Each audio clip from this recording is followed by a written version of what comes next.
Good afternoon, and welcome to Thinking Tuesday, where we are guided by the motto Your mind is a garden, your thoughts are the seeds. You can grow flowers or you can grow weeds. On Thinking Tuesday, we speak about how to grow positive and possibility thinking and root out those negative and self limiting, non affirming thoughts that keep us from living the life we're capable of living. That's what Thinking Tuesday is about. We're also about supporting the fact that we're very and fully resourced to be, do, and have what we desire, to be who we aspire to be, and to live the life we desire. We are fully resourced to do that. And that's great news. We concentrate on how we think because we know that everything begins with your thoughts. Just think about that. Everything you do, every action you take, you might not be aware of your thoughts. But if you think back, you think about how you feel before you act, and then what thoughts took you to those feelings. So, this is what we do on Thinking Tuesday, helping you to be more aware of how you function and how your functioning, your decisions are determined. But today I would like to continue talking about the topic of leadership as I started last week. If you recall, last week I shared some thoughts about leadership being influential, that leadership is not necessarily positional. We talked about the fact that we have people at work or in some organizations that have a position. But leadership is really about relationships, how you relate to people. I mentioned last week that there are people without titles that are more influential in some situations and under some conditions than those with titles. So titles just designate who the leader is or should be, but titles don't necessarily tell you that the leader is working as a leader. It might be someone else who's more influential in that particular situation than the person with the title. So, how you relate to people can have more impact on your relationship with them and on your ability to influence them, because we also stated that leadership is influence, nothing less, nothing more.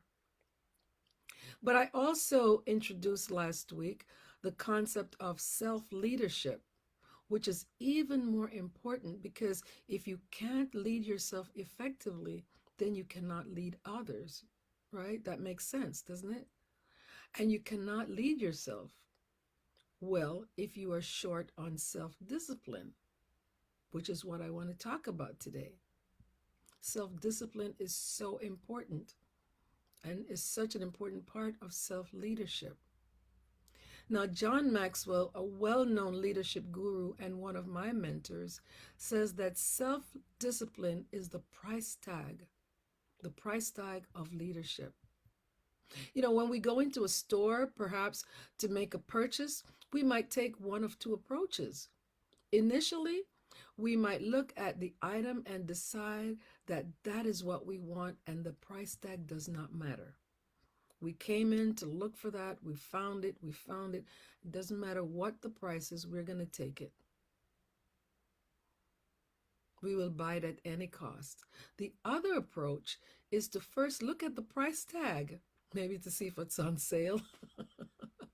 But we look at the price tag and then decide if we can afford it and make our decision to purchase based on that. Right. All of us like a good sale. We like to make sure that the price is worthy, the item is worthy of the price. But sometimes we look at the price and we make a decision based on that. But self-discipline is the price tag of leadership, as John Maxwell says. I don't know about you, but to me, if that is what is needed to lead my life effectively, then I have to consider the first approach. Going with the item, the value of the item, no matter what the cost, if it's important, if it's that important. If I take the second approach, then I'm letting the price tag determine whether or not I can lead myself effectively. If I don't want to pay the price tag of self-discipline to be a better self-leader, then I'm taking the second approach. I'm not willing to pay the price. And then I had better be prepared that I will be creating a lot of obstacles and challenges and problems that could be avoidable. So that's the outcome of the second choice. That many times we run into a lot of problems that could be avoidable. So which one would you choose? The first approach or the second approach? And why? Or I guess the question should be, which one of those approaches do you tend to use? Because as we look back at our lives and our way of making choices, we are already in the process of using one of those two approaches. So which one of those approaches do you tend to use? Now, self-discipline can really be a great challenge. But like they said, anything worth having is worth the sacrifice, right? So self-discipline can be a great challenge even when we have the best of intentions, because there's so many distractions that can derail us when we try to accomplish what we're seeking to achieve. It might be that promotion at work, or maybe it might be improving relationships, or managing our weight, or even eating a more healthy diet. You name it. You could figure out some things that you have been challenged by where there needs to be more self-discipline.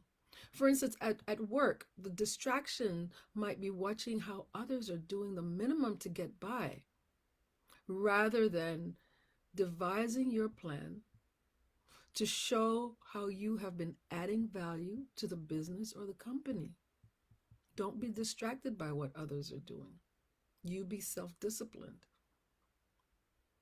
In a relationship, perhaps, the distraction might be keeping score about how the other person is treating you and finding it hard to take the high road.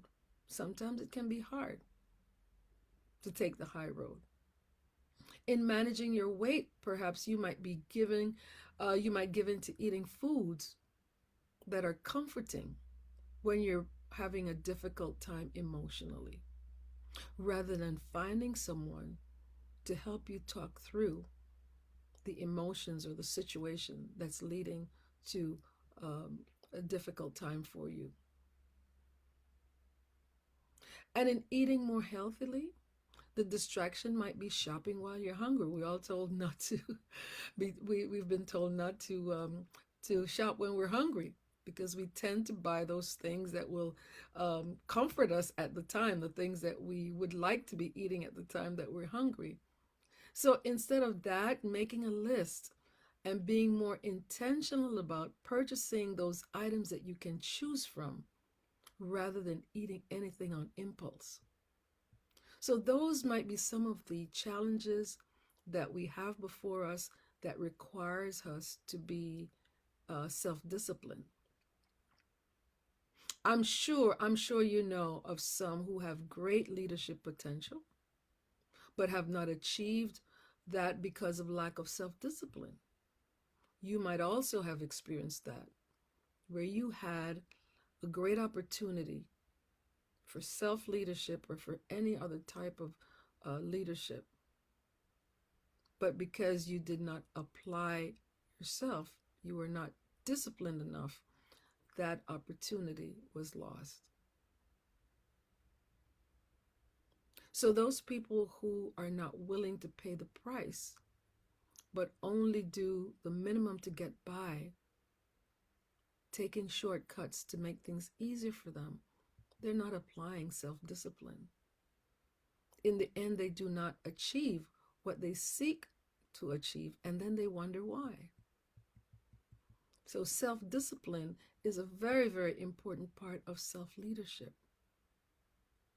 We're always leading ourselves, so it might as well be in the positive way rather than the negative way. And we need to be conscious of what we're doing, because many times we act without thinking, or we're not aware of how our thoughts are driving us to make those decisions that lead us away from self-discipline, and as a result, away from self-leadership, effective self-leadership, because we're always leading ourselves.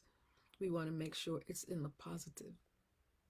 Although self-leadership can be a challenge, though, it is not impossible. As I said before, anything worth having is worth fighting for, right? We each have areas of our lives that will present challenges for us. We can't be 100% in every area. That's not realistic. We might strive for it, yes, but we all have challenges in some areas of our lives. We may find that we're more effective and more disciplined in some aspects of our lives. And we can focus on those areas where your self-discipline is weaker and set goals for yourself as to how to improve in those areas as you continue to play to your strengths. Play to your strengths in those areas where your self-leadership is better developed. But focus on developing those areas where your self-leadership is not as well developed. Don't give up on that. You might not hit the target all at once, but you must continue to strive toward your goal. As long as you're taking action, it's a win. Quitting should never, never, ever be an option. Challenges make you stronger and help you to discover more about yourself and your resourcefulness. It's nice to live in challenge, knowing that you're fully resourced, as I've said before. I find the following poem by poet Edgar A. Guest very, very encouraging, and I hope you find it encouraging as well. And it says, "When things go wrong, as they sometimes will, the road you're trudging seems all uphill. When the funds are low and debts are high, and you want to smile, but you have to sigh. When care is pressing you down a bit, rest if you must, but don't you quit. Life is queer with its twists and turns, and every one of us sometimes learns, and many a failure turns about. When he might have won, had he stuck it out. Don't give up, though the pace may be slow. You may succeed with another blow. Success is failure turned inside out, the silver tint of the clouds of doubt. And you never can tell how close you are. It may be near when it seems far. So stick to the fight when your heart is hit. It's when things seems worse that you mustn't quit." I hope that's encouraging to you, because that helps in our self-discipline, our self-leadership. So while self-discipline is the hallmark of any good leader, including self-leadership, your thoughts will be your guide as you keep thinking positively and keep them aligned with your vision of who you aspire to be and the life you aspire to live. It's all under your control. And that's always, always good news. So it's always a pleasure sharing these messages with you. I encourage you again to share them with others who can benefit from these messages.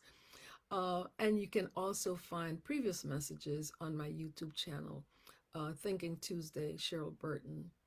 I will be sharing a similar message on accessing and using your inner resources for self-leadership during my speaking tour this Saturday, October 29th, during the Leadership Experience Tour at the Michigan State University in Detroit. You may attend virtually. All of the information can be accessed on my Facebook page or my website, drcherylburton.com. I would love to see you there. And while you're there visiting my website, please check out the different programs that I have.